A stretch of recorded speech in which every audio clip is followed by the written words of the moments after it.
Baik, selamat siang semuanya. Ya, saya berharap semuanya makin lebih memahami, dan 1,5 jam ini sebelum saya akan masuk di rapat, saya akan menjelaskan kembali seluruh model penelitian, metode penelitian, dan kemudian ya setelah istirahat Anda kemudian membuat presentasi ya, dan kemudian ya nanti kita bahas ya. Dan juga Anda boleh diskusi ya, kalau saya belum hadir dalam waktu jam setengah dua, jam dua lewat gitu ya. Sorry jam 3 ya, karena setengah 3 kita istirahat, jam 3 bisa usahakan cepat setelah ada rapat ya untuk hadir. Dan Anda juga saling membahas dulu judulnya atau proposalnya ya. Kalau bisa proposal bagus, kalau hanya judul ya apa-apa, supaya memperbaiki. Tapi saya berikan dulu ringkasan yang mungkin Anda semuanya. Kira-kira demikian jelasannya adalah. Jadi saudara semua, seperti yang kita lihat ini, saya sudah jelaskan berkali-kali bahwa menulis artikel INES itu berbeda ya dengan mengarang. Jadi Anda itu harus menulis apa yang Anda ketahui ya, penelitiannya. Jangan yang Anda tidak ketahui. Dan itu jangan coba-coba menulis yang Anda tidak ketahui, itu model mengarang. Berarti kemudian sekali lagi di sini katakan, untuk membuat sebuah tulisan ilmiah, penulis perlu terlebih dahulu memahami apa yang akan ditulis dengan melakukan penelitian pendahuluan.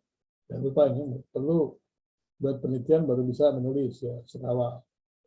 Setelah persoalan yang telah itu dipahami dengan baik, barulah penelitian itu dituangkan dalam bentuk tulisan proposal penelitian.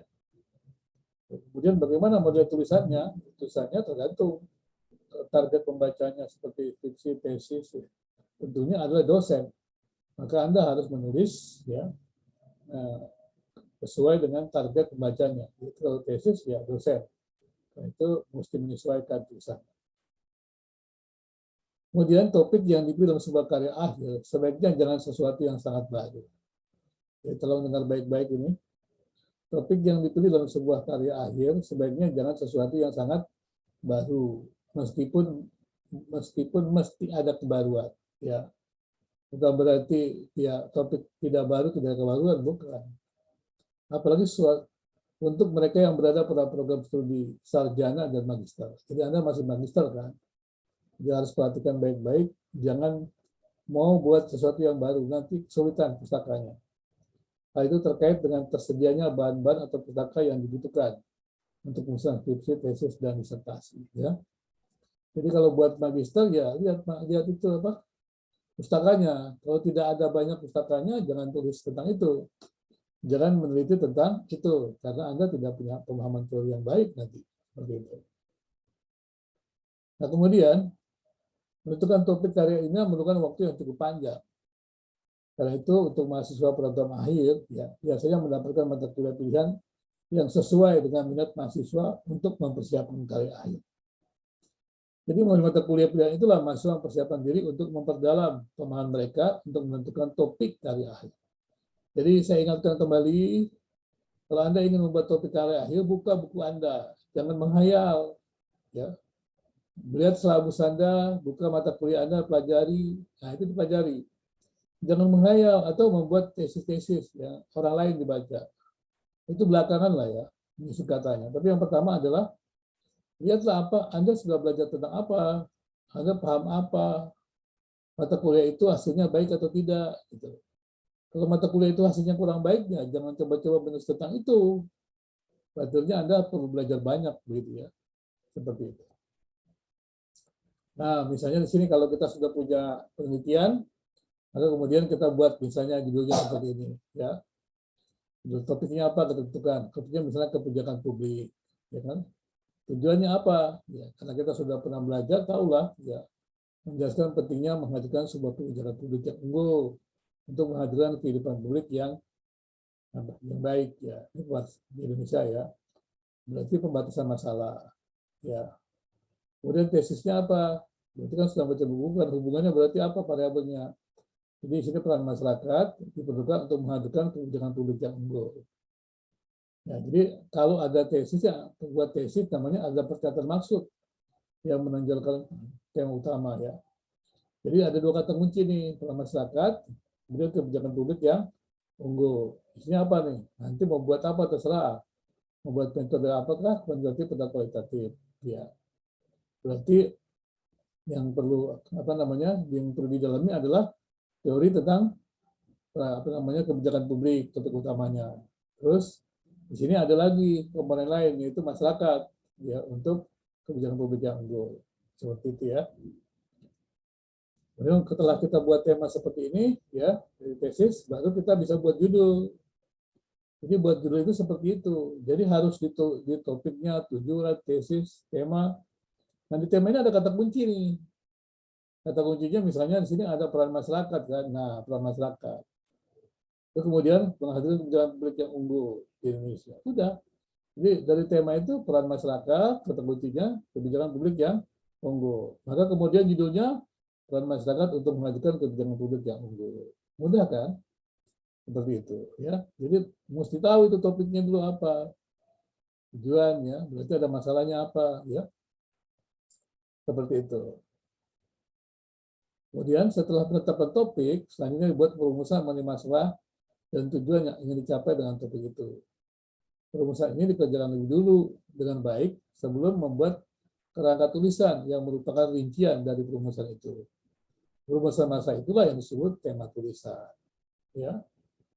Jadi pertanyaan-pertanyaan penelitian itu, tujuan penelitian itu sebenarnya tema gitu, ya, tema tulisan. Jadi maka itu rumusan masalah, tujuan penulisan, gitu kan, itu semuanya sama gitu, tidak berubah. Berarti kemudian judul, tema, nah itu semuanya harus ada koherensi. Jangan temanya apa, judulnya apa, rumusan masalahnya apa, tujuan penelitiannya apa, nah itu tidak boleh.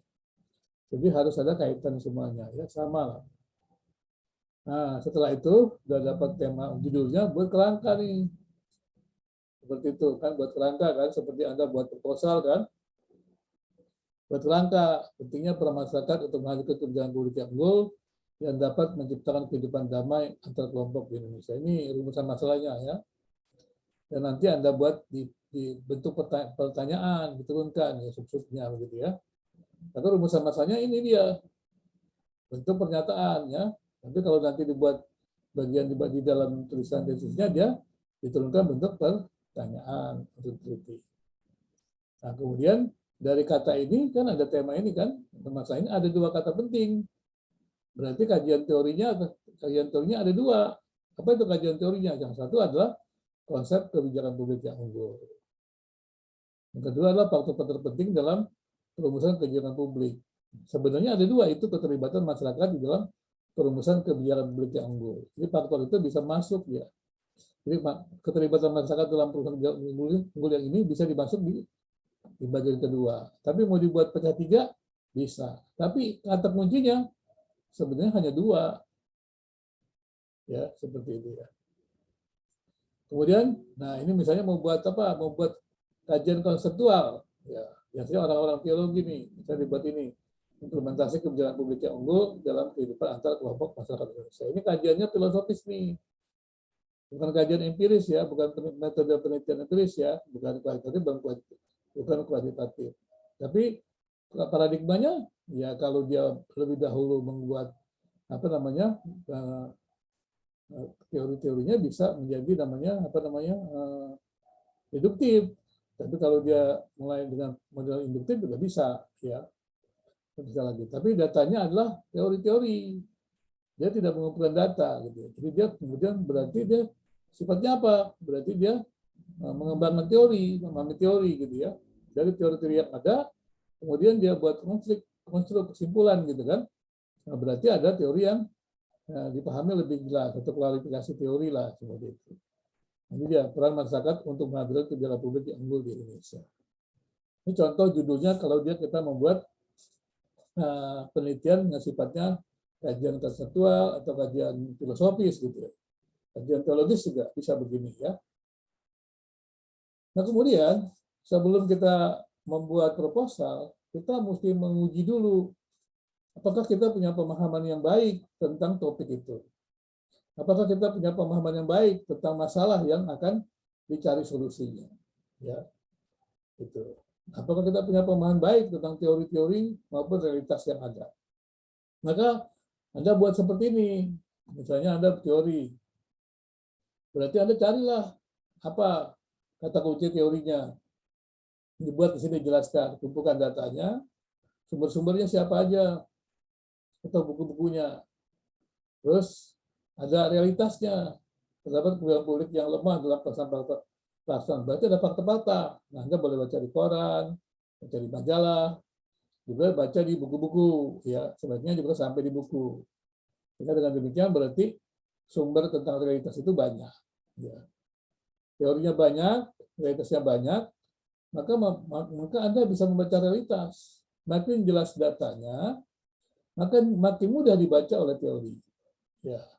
Nah, ketika dibaca oleh teori, maka kelihatan apakah ada gap antara realitas dan teori. Nah, itu namanya problem.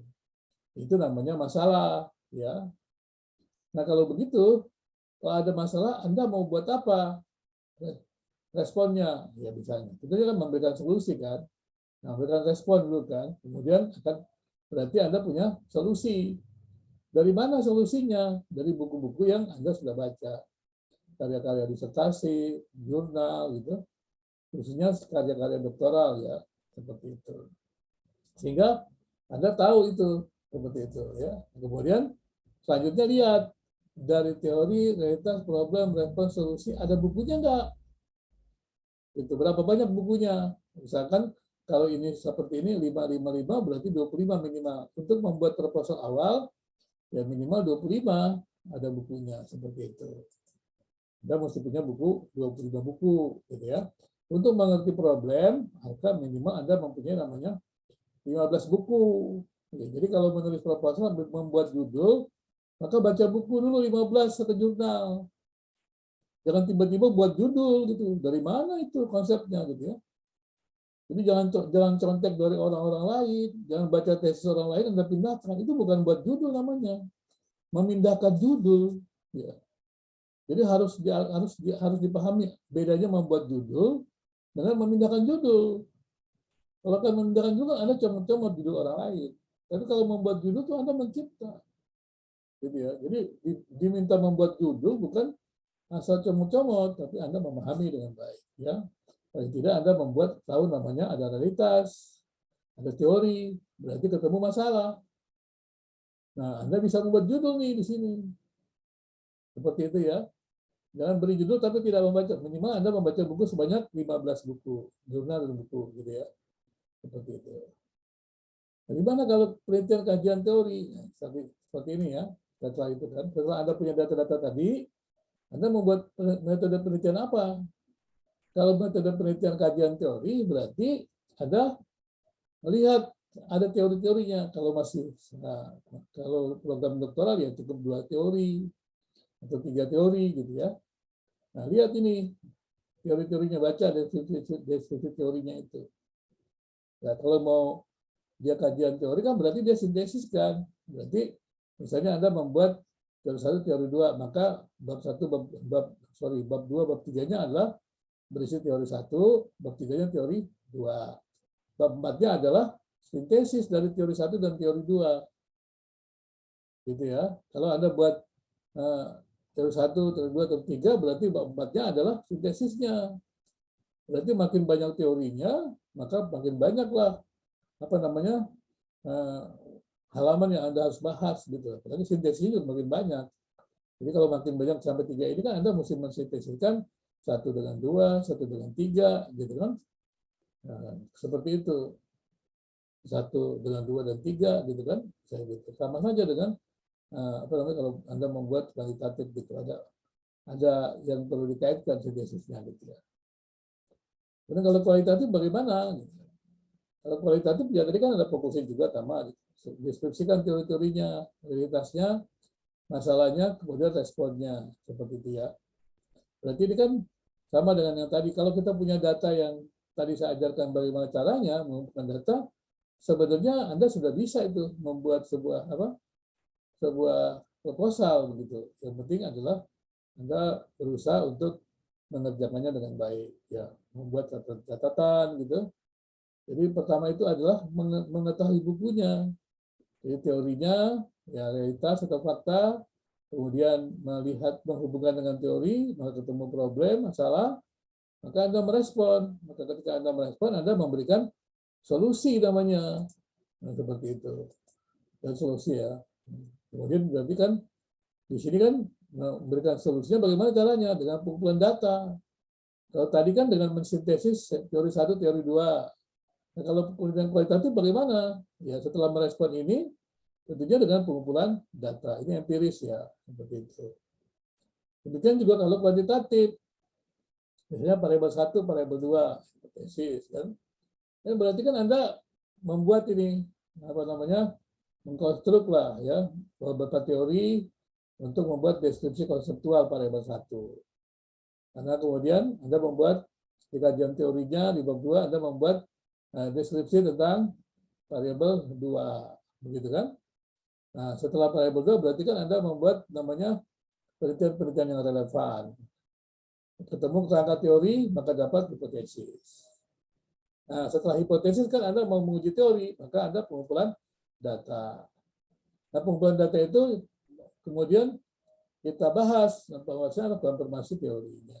Seperti itu, apakah teori itu didukung data atau tidak didukung data. Itu namanya konfirmasi teorinya. Ini kalau kuantitatif, seperti itu. Inilah kerangka formatnya. Ya, kalau dia merupakan kuantitatif, gitu ya. Pendahuluan, latar belakang, ya jangan lupa ini. Jadi teori, praktek berarti adalah atau realitas berarti ada gap atau masalahnya. Jadi mau berapa banyak silakan ditulis di latar belakang masalah. Jadi isinya adalah penjelasan mengenai teori, realitas, dan kemudian tunjukkan problemnya dari hubungan antara teori dan realitas. Kemudian ada memberikan respon. Ya, itulah namanya latar belakang. Fokus penelitiannya lihat, ya kalau dia apa namanya, kalau dia kualitatif ini kan fokus penelitian, ini kualitatif dia. Ini kualitatif. Nah, kalau kualitatif bagaimana? Berarti ini fokus penelitiannya. Kemudian dibatasi masalahnya, kegunaannya. Nah, kajian teoritik ini kualitatif ya. Jadi description konsep fokus atau dan subfokus ya. Harus hasil penelitian yang relevan. Nah, ini metodologinya, ya tempat segala macam. Nah, kemudian juga Anda kan membuat apa namanya pengumpulan data ya seperti itu. Nah, ini juga berarti Anda juga membuat nanti namanya yang namanya adalah apa instrumen gitu ya, seperti itu. Pesan data seperti itu ya. Metode dan penelitian data dan sumber data ya. Teknik dan prosedur pengumpulan data ya. Prosedur analisis data juga dijelaskan seperti itu ya. Nah, kemudian kalau hasil penelitiannya digambarkan sini ya di bab 4 ya. Kemudian bab 5-nya adalah pembahasan. Kemudian kesimpulan dan rekomendasi ya. Seperti itu. Nah, kalau kuantitatif bagaimana? Kalau kuantitatif mengetahui masalah, identifikasi masalah, pembahasan masalah. Jadi kalau kualitatif fokus, kalau di kuantitatif dia sebutnya adalah kajian teori ya. Ya. Jadi kemudian ini adalah sama aja latar belakang masalah, pembahasan masalah. Jadi jangan lupa itu di latar belakang masalah dijelaskan mengenai gap antara teori dan praktek.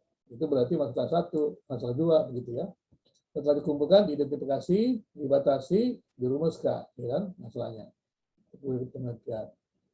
Ini dia variabel X, variabel Y, ya. Kemudian ada kajian konseptualnya. Penelitian yang relevan, kerangka teori, variabel X dan Y, ini kerangka teorinya. Gimana? Kemudian baru hipotesis penelitian. Metodologinya ini juga ya. Jangan lupa ya setelah apa namanya? Setelah hipotesis penelitian juga ada hipotesis statistik. Kenapa perlu hipotesis statistik? Karena perlu diuji. Jadi H0 dan H1-nya dijelaskan bagaimana ya hubungannya seperti itu. Dan kemudian diuji apakah H0 diterima atau H0 ditolak. H0 diterima atau ditolak itu bergantung dari konfirmasi data. Kemudian ini ya titiknya, menurut saya sih nggak usah terlalu banyak uji seperti ini ya. Kemudian ini pengaruh pengujian hipotesisnya ya, gimana hasilnya setelah pengujian hipotesisnya itu kemudian dibahas dengan kajian teorinya, kemudian kesimpulan seperti itu. Ini beberapa poin yang perlu ditampilkan kalau dia kuantitatif ya. Seperti itu kira-kira.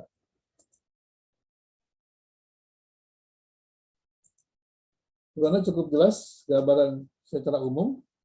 Ini ada penelitian kajian konseptual, ya, kajian filosofis, atau orang-orang teologi bilangnya kajian teologis. Ya, kalau yang di teologi, yang buat kajian konseptual, nah seperti itu yang pertama. Ya, dia ada tinggal sub-subnya. Sebenarnya mirip dengan kualitatif. Kalau kualitatif kan datanya empiris. Kalau kajian konseptual, datanya memang konsep-konsep atau teori-teori, atau biasa disebut kajian teori. Ya, dia tidak mengumpulkan data empiris gitu. Itu yang terjadi di teologi ya, biasa di sana gitu. Jadi penelitian teologi, penelitian apa? Penelitian apa namanya? Penelitian filosofis itu sama ya, seperti itu. Tapi kalau mau buat empiris boleh.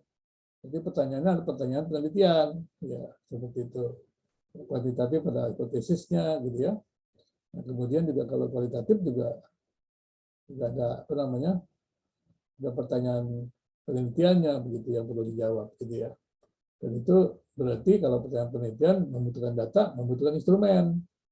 Jadi Anda harus membuat instrumen. Apa itu instrumen? Alat pengumpul data. Bagaimana tahu instrumennya benar atau tidak? Pakai validasi instrumen. Siapa yang memvalidasi instrumen? Cukuplah para pakar, gitu kan? Dosen Anda gitu sudah cukup, gitu ya. Atau beberapa dosen. Kemudian Anda kumpulkan data. Datanya dilaporkan. Laporkan dibahas. Nah, sudah selesai itu. Seperti itu ya. Kira-kira begitu. Tapi coba dilihat baik-baik bahwa itu bukan sesuatu yang singkat gitu. Karena itu sebenarnya kenapa Anda di bagian akhir baru mengerjakan tesis ya. Karena di situ kan puncaknya pengetahuan Anda gitu. Maka itu kalau belajar dari awal itu mesti tersusun rapi. Minatnya apa gitu. Mana sih yang menjadi tekanan saya, waktu saya. Saya ini mau jadi apa waktu lulus. Semua dihantam sama susah nanti, nggak bisa. Anda tidak bisa ahli segala-galanya gitu ya.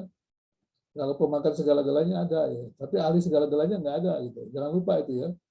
Kalau Anda jangan ikut-ikutan, wah karena ada pemakan segalanya, maka Anda ingin jadi ahli segalanya. Nggak ada ahli segalanya gitu ya. Jadi makin Anda jadi pakar, Anda makin spesifik keahliannya gitu ya. Nanti Anda akan lihat gitu. Makin Anda belum menjadi pakar, makin Anda merasa tahu semua gitu loh. Ya, biasanya begitu. Tapi kalau orang sudah pakar, dia akan tahu mana yang dia tahu, mana yang dia tidak tahu begitu. Tapi kalau orang baru tahu, dia yang dia tahu aja dia nggak tahu begitu. Kadang-kadang begitu kan. Apalagi ya, apalagi yang dia tidak tahu mungkin kali, karena dia merasa tahu kan gitu kan. Susah juga kan gitu. Kalau orang makin tahu kan, dia makin tahu apa yang dia tahu, dia makin tahu apa yang dia tidak tahu kan gitu kan. Seperti itu. Sehingga dia mau belajar gitu, bisa belajarnya dengan efektif. Kalau Anda tidak tahu apa yang Anda tahu, Anda tidak tahu apa yang Anda tidak tahu, maka Anda tidak akan belajar. Karena Anda merasa semua tahu gitu. Nah, seperti itu persoalannya juga.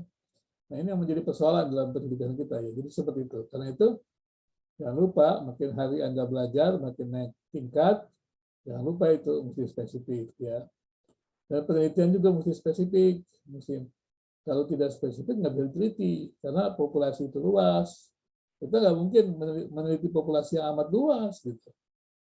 Ya, gimana caranya meneliti yang amat luas? Harus yang ya spesifik yang diteliti, ya dibatasi. Demikian juga penelitian eksperimen kalau Anda lihat misalnya, itu juga dibatasi. Kalau nggak dibatasi kita nggak bisa mengetahui hubungan itu ya. Apalagi penelitian eksperimen gitu ya. Kalau Anda buat penelitian eksperimen kan laboratorium kan dibatasi sekali. Jadi penelitian eksperimen itu sebenarnya penelitian laboratorium, tapi juga bisa ya dalam sosial gitu ya, eksperimen itu bisa. Walaupun apa namanya ketepatannya tidak seperti penelitian laboratorium gitu. Tapi bisa gitu. Jadi awalnya adalah penelitian eksperimen itu dari penelitian laboratorium seperti itu ya. Nah, Anda yang membuat penelitian eksperimen bisa gitu ya. Tapi penelitian eksperimen dalam penelitian-penelitian sosial dia tidak akan seakurat dari penelitian-penelitian yang sifatnya di laboratorium seperti itu. Nah, itu mesti dipahami juga ya. Supaya jangan sampai berpikir wah sama, enggak sama gitu ya. Ya, seperti itu. Jadi saya berharap dari gambaran-gambaran ke depan ini Anda mungkin lebih baik kali ya. Mudah-mudahan sih ya lebih baik. Ya, sekarang saya coba ingin apa? Anda berkomentar atau Anda bertanya untuk bisa lebih jelasnya. Kemudian nanti jam apa? 3 Anda buat presentasi gitu. Seperti itu. Silakan mana? Ada yang bertanya sebelum presentasinya?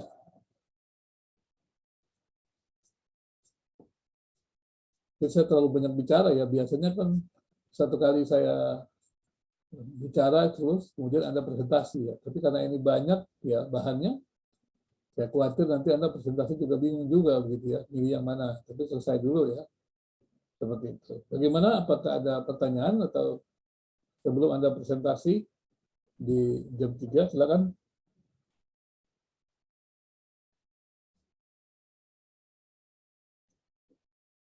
Ada yang ingin tanyakan?